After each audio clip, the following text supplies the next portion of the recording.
So faith without corresponding action is incomplete. Abraham's faith was made complete by his action.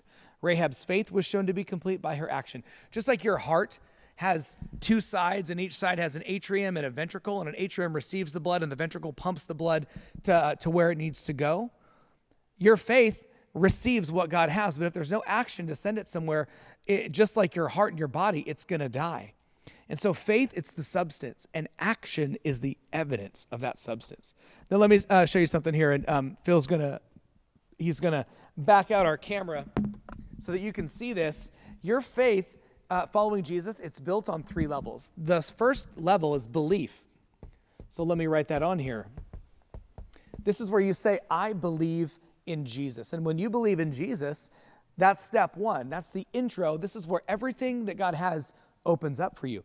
And it leads to the next phase, which is where you begin to be the person that you start to become the person God intends for you to be. God knows who he's designed you to be. He has an amazing identity for you. You're not perfect, but he is going to continue to work on you to become an individual that is different from how you started out from. And this is embracing the fruit of the Spirit. If you don't know what the fruit of the Spirit is, let's jump to this camera. The fruit of the Spirit is found in Galatians 5, and it's love, joy, peace, patience, kindness, goodness, faithfulness, gentleness, and self-control. And we teach on the fruit of the Spirit all the time. In fact, I've been texting messages out to you through the Hillcrest app about the fruit of the Spirit, because these are virtues Jesus constantly, continually, consistently builds into every single person of faith.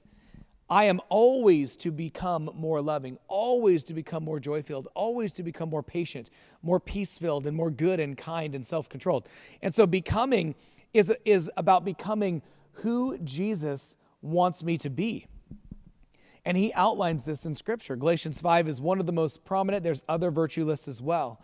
And then what happens is, as my soul gets to become transformed, as I believe Jesus' soul and my soul now connect, and I start to become a different person. And then that affects the third area. That's my behavior.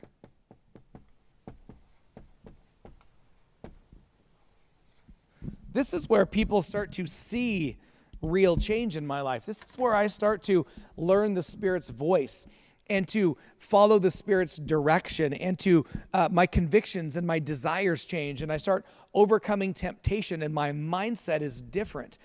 This is what people can see, but it comes from belief that changes who I am becoming in Jesus, and that changes my behavior.